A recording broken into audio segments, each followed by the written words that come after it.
I'm in a return to throw program right now. I should be throwing baseballs again in a few weeks and should be able to, make my Cleveland debut or Cleveland organizational debut sometime late June, early July, hopefully, and then we'll go from there.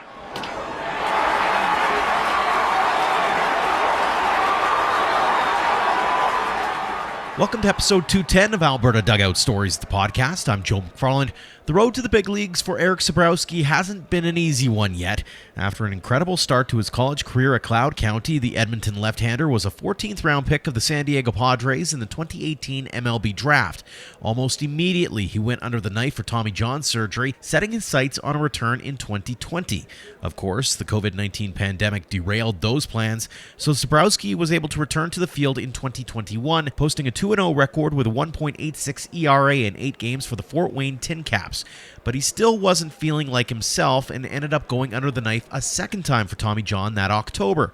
The hard-throwing left-hander was then taken by the Cleveland Guardians in the Rule 5 draft that fall and has since been trying to get himself back into game shape. What's the rehab been like over the last year? How is he feeling right now? And when does a 25-year-old expect to be back on the mound again? That's a sampling of just some of the questions we asked him recently in this candid conversation.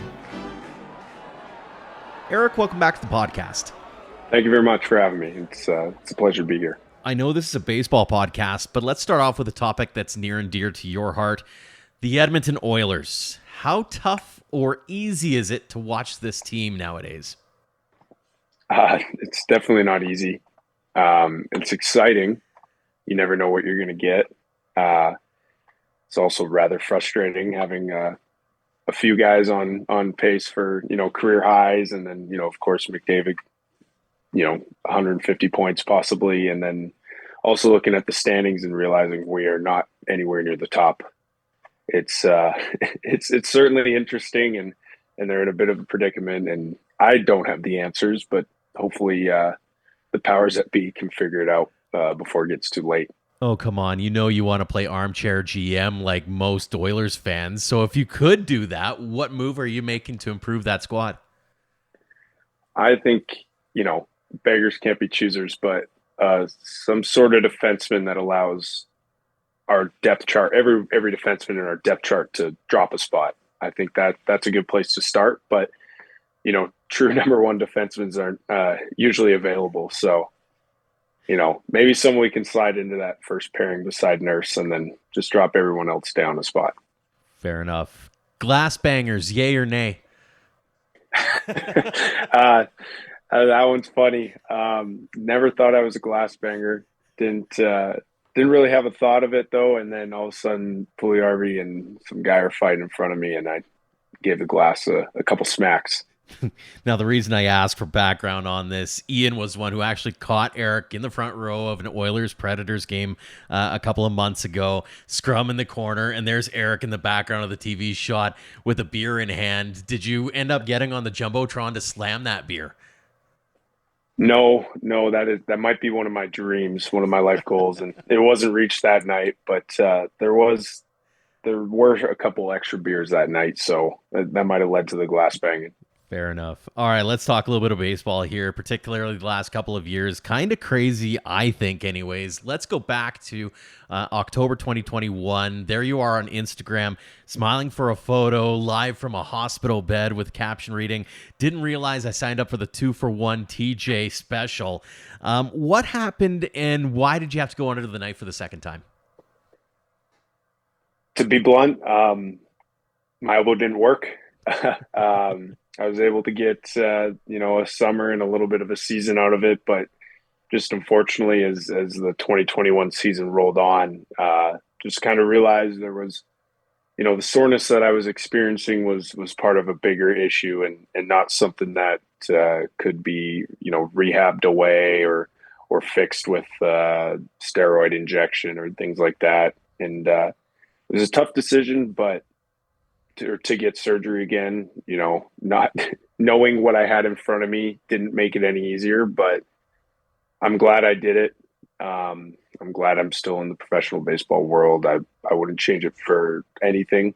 Hasn't been an easy ride, but it's been fun and I've learned a lot. I've learned a lot in my experiences, so wouldn't change that. Did it make it easier on you at all knowing that you've gone through the process already? I know you don't want to do it one right after the other, essentially, but you've been through it, so you kind of know what to expect? Yeah, there was a lot less unknown, kind of knowing what the benchmarks were to begin throwing, and then how kind of the throwing program progressed along. And then also, it was a chance to use what I had learned from the first rehab and things that I enjoyed, really delve deeper into those. And then, things that I knew maybe didn't work for me at the time, I didn't have to learn that they didn't work for me. We were able to just kind of skip over them and, work with new ideas. I know when listening to Mike Soroka talk about his injuries and having to come back from it kind of twice in a row like that, the monotony got tiresome. Was that something that you struggled with as well, as trying to put the brakes on and say, okay, the baseball related activities will come, but I got to get through some of this tedious stuff first? Yeah, yeah, absolutely. Just, part of Tommy John surgery is just getting your range of motion back. And you want that to happen in a week, but it definitely doesn't happen in a week. It takes months. And so then you get your range of motion back, and then you got to regain strength in your forearm, and then your arm as a whole, and just your shoulder as well. And definitely spend enough time sitting in complexes in Arizona in the summer. But again, like I said, it's, probably a better person for it. Who do you lean on in that recovery process? Who are you tapping on the shoulder and saying, hey, can you help me with this one? Or was it the same crew that you had the first time around? No, so this time around, I was rehabbing with Cleveland, Right. and so it was a different training staff. But it's they're still invested in you. They still want to see you succeed. So the PTs here have been great for me, and the whole kind of training staff, and then as well as my support group. My fiance Renee, Taylor Burns, who seems to get brought up every day, and then just my parents as well. Just being able to let them know when I'm not having a good day, but also share when I'm having great days, and just being able to bounce ideas off of them, and just them helping keep me grounded, and saying that there's always another day. That's been really big for me. Mm-hmm. Was it harder dealing with this physically or harder dealing with it mentally? Mentally for sure. Like I said, the physical stuff, I'd been there. I wasn't excited to be in, some post surgery pain again. That's not always fun, but Mm-hmm. that can be managed. Just mentally, knowing that unfortunately baseball gets taken away from me for another 15 to 16 months, whatever it is. Coming from the highs of finally making it out to an affiliate in Fort Wayne, and pitching and kind of showing the organization what I could do, to then all of a sudden snap of fingers and it's back to square one. You're in a brace trying to get an extra degree of mobility, range of motion.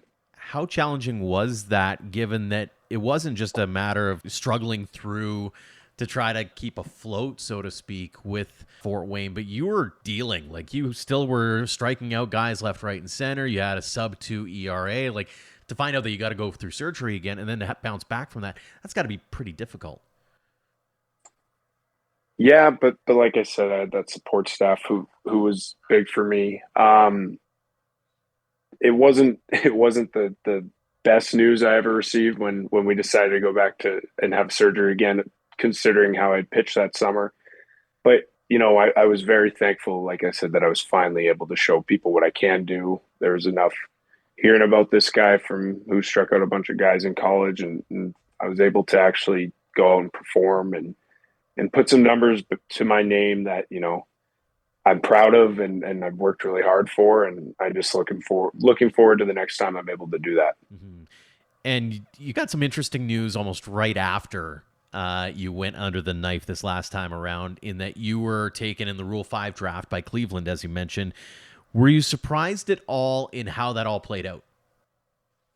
I was really surprised when my agent called me sometime in November saying that there was a few teams interested in me for the Rule 5 draft.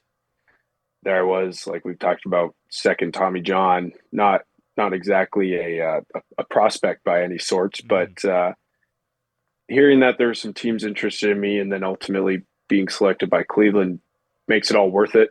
That's another organization that believes that I have a chance to pitch in the big leagues for them. And so it makes all that tedious and monotony, it makes it worth it. All the tedious stuff makes it all worth it. And, it's able to go into the facility with my head held high and just work hard for that day and then go home and do it all over again. What is that, I'll call it month-ish, like when you get that initial phone call from your agent saying, you might get taken, and I'm sure you, as you mentioned, you had a few teams that were sniffing around at you. Was Cleveland on your radar first? And second, what was that 2 or 3 or 4 weeks like as you sat on pins and needles waiting to see what exactly was going to play out during that Rule 5 draft? No, Cleveland was a mystery team. Actually, I didn't know I was going to get taken by them until I saw my name pop up on the list beside them. It was really weird going into the facility for the next month as still a San Diego Padre, but knowing that there's a pretty good chance, these trainers that I was working with, these friends I've made, wouldn't be there in a month. I'd be in a brand new spot. So there's a little bit of a I know something you guys don't kind of mindset, which made me feel a little guilty maybe, but in the end, everything happens for a reason, and I'm happy where I am right now, and I'm thankful for the Padres for the opportunity to break into professional baseball. But now I'm thankful for the Guardians for Rule 5ing me and giving me another opportunity. And as interesting as it sounds, you and I were talking off air. There's a fascinating connection that you have with the Guardians as well. Who is it, and how did you know someone walking into that situation?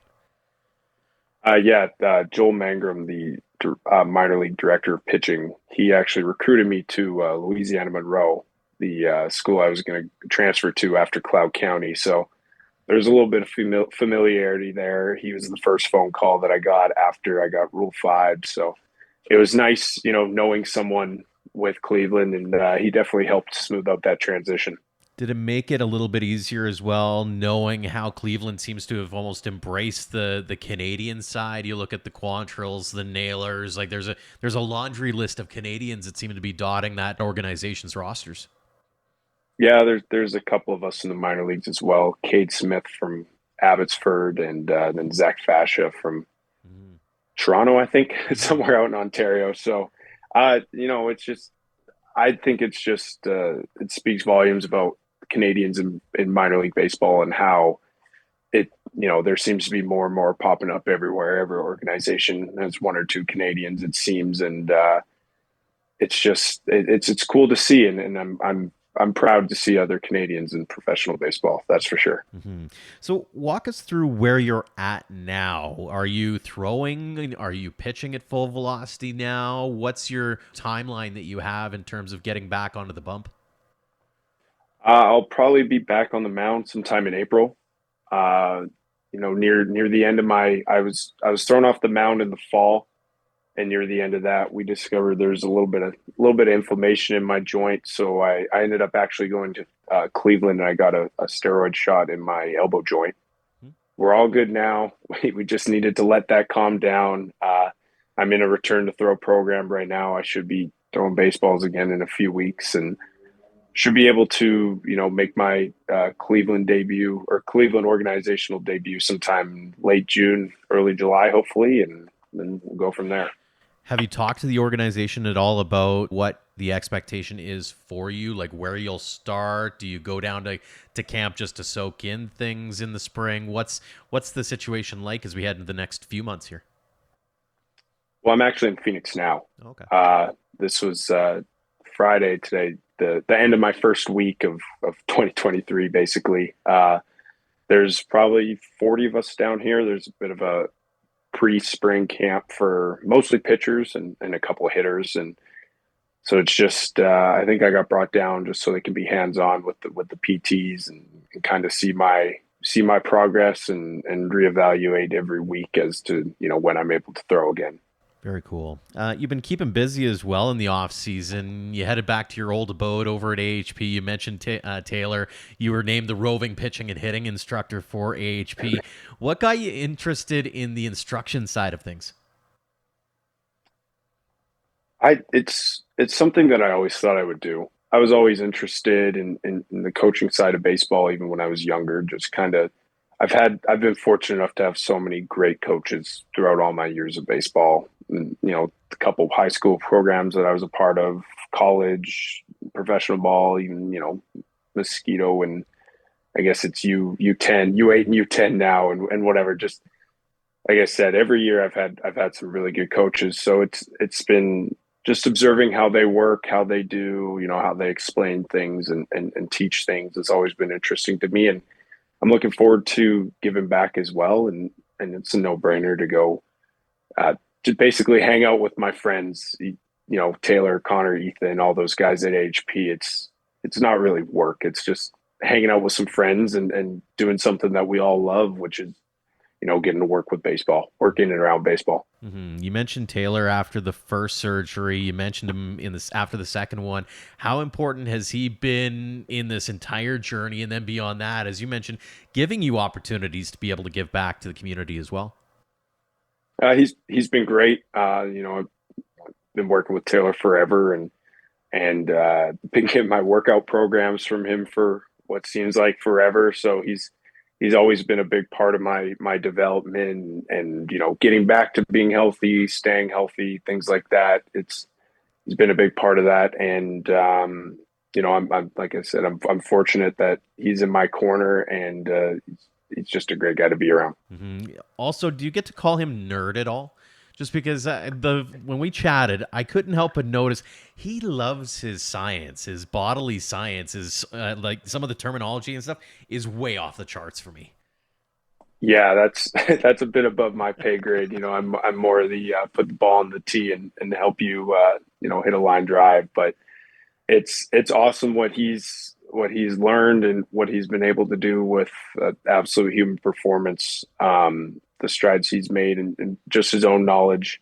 You never see that guy not with a bunch of books around him. He's always trying to gain new knowledge. He's quite the sponge, that guy. How cool is it to watch his business develop the way it is from this little idea to now expansion and different sports, like they added football and Calvin McCarty. I mean, he's built himself a little empire up there, hasn't he? Yeah. I guess you could say that. I think like you said, with him really diving into the science of what makes athletes tick and whatnot. It's you don't. I think it would have been short sighted to limit that to just baseball.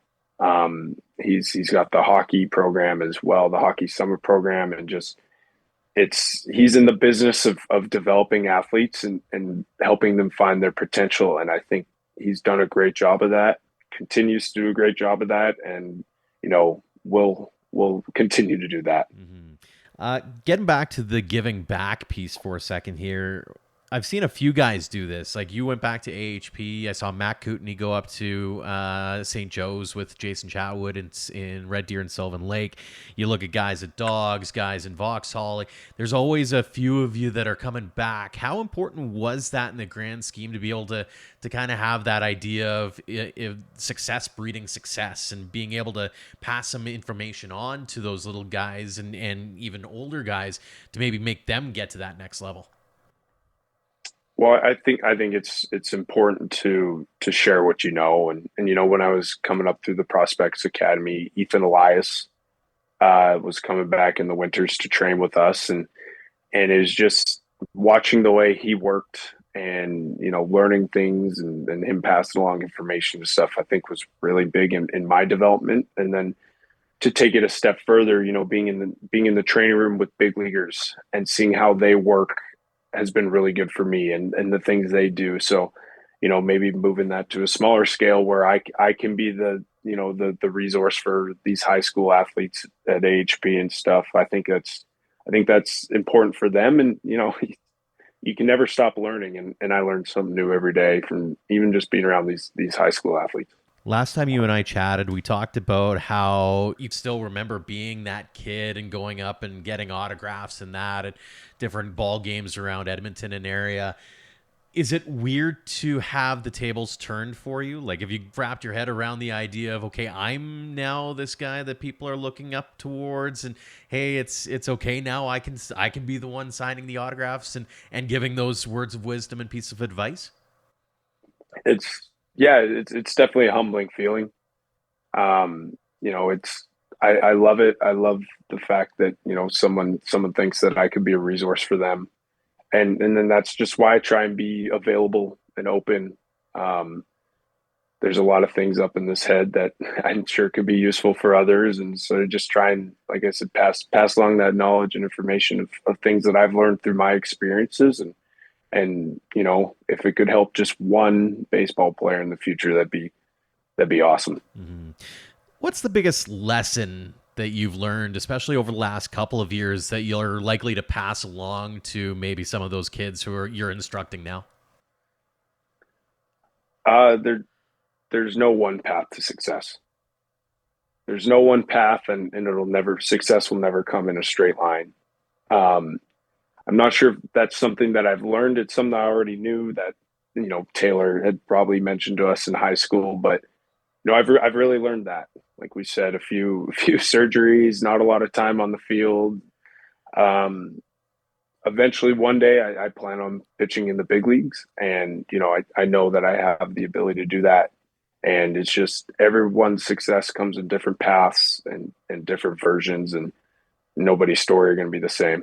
How excited are you to get back on the mound?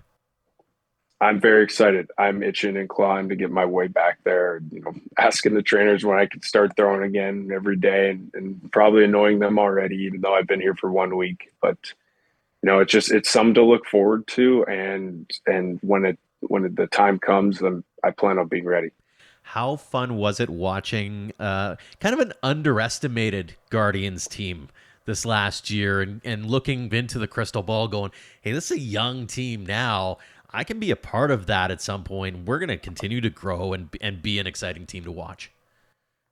Yeah, they're definitely exciting. They had a few, like you said, a few young players step up and fill some roles that were sorely needed, and it was an exciting playoff run, and unfortunately it ended too short of the goal, but it just shows you that I'm a part of a up and coming organization, one that's kind of done with the rebuild, and they're ready to compete for World Series trophies. Mm-hmm. Have you looked at the roster and gone, that's a guy I want to pick the brain of, or those are the kinds of people or players that I want to latch onto and maybe hopefully get a few pieces of advice from? Have you identified them yet? There's no one player, but there's a bunch of big leaguers here already, and just seeing the likes of James Karinchak and Shane Bieber working, and just the way they go about their business, and there's something to be learned from just that. And if you're fortunate enough to have a quick conversation with them, you try and pick their brain a little bit, but you also recognize the rules here and kind of stay out of their way as well. Mm-hmm. What's the biggest learning curve you'd say between going from, especially from going college to pro, but even just being able to go from a pro to seeing guys in spring training and that kind of thing? What do you notice is the big difference between the different levels? Well, from college to pro is probably the biggest difference. Just in college, everything is done for you. You do what you're told. Whereas when you get to pro ball, you get a little more freedom.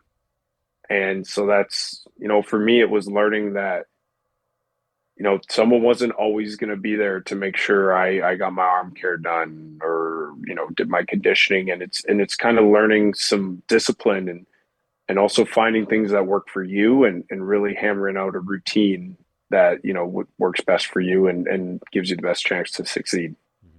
We've talked a lot about the business side of ball. From a fun aspect of things, what's been the most fun aspect of being a pro ball player? Uh, that's a good question, actually. The first thing that comes to mind is just pitching on a mound in front of a bunch of people. There's nothing that beats that.